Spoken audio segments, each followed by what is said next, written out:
இவர் வந்து விட்டாரா? இவர் யார்? முன்பே தெரியுமா உனக்கு? தெரியாது, சற்று முன்புதான் அறிந்தேன். அப்படியா?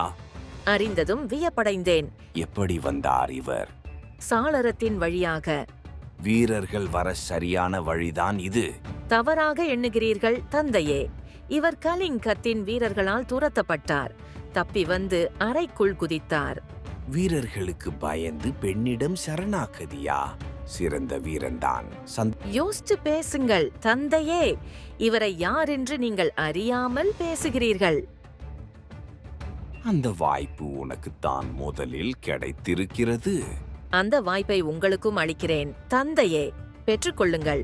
யாரை நாடி நீங்கள் கலிங்கம் வந்திருக்கிறீர்களோ, யார் துணை கொண்டு சோழவேந்தன் உதவியை நாட கடல் கடந்து இங்கு வந்து தங்கியிருக்கிறீர்களோ, அந்த இளைய பல்லவர்தான் உங்கள் முன்பு நிற்கிறார்.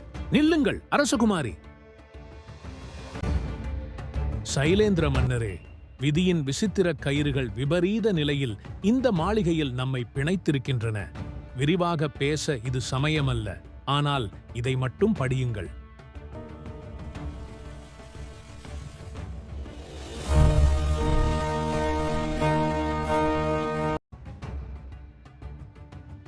என்ன பயங்கர ஓலை! என்ன பயங்கர திட்டம்! ஓலையில் கண்டிருப்பது நடந்தால் எங்கள் குலம் ஒழிந்தது. சைலேந்திரர் பேரரசு முறிந்தது. சொர்ண பூமியே அழிந்தது. திகைப்பிலும் குழப்பத்திலும் முகம் விகாரப்படுவது இயற்கை. ஆனால் இயற்கையின் அந்த நியதியையும் மீறும் இவள் அழகு எத்தனை சிறந்தது! வாளேந்திய வீராங்கனையின் நிமிர்ந்த உருவத்துக்கும் இடை வளைந்து நிற்கும் இந்த மோகன பிம்பத்திற்கும் எத்தனை வித்தியாசம்!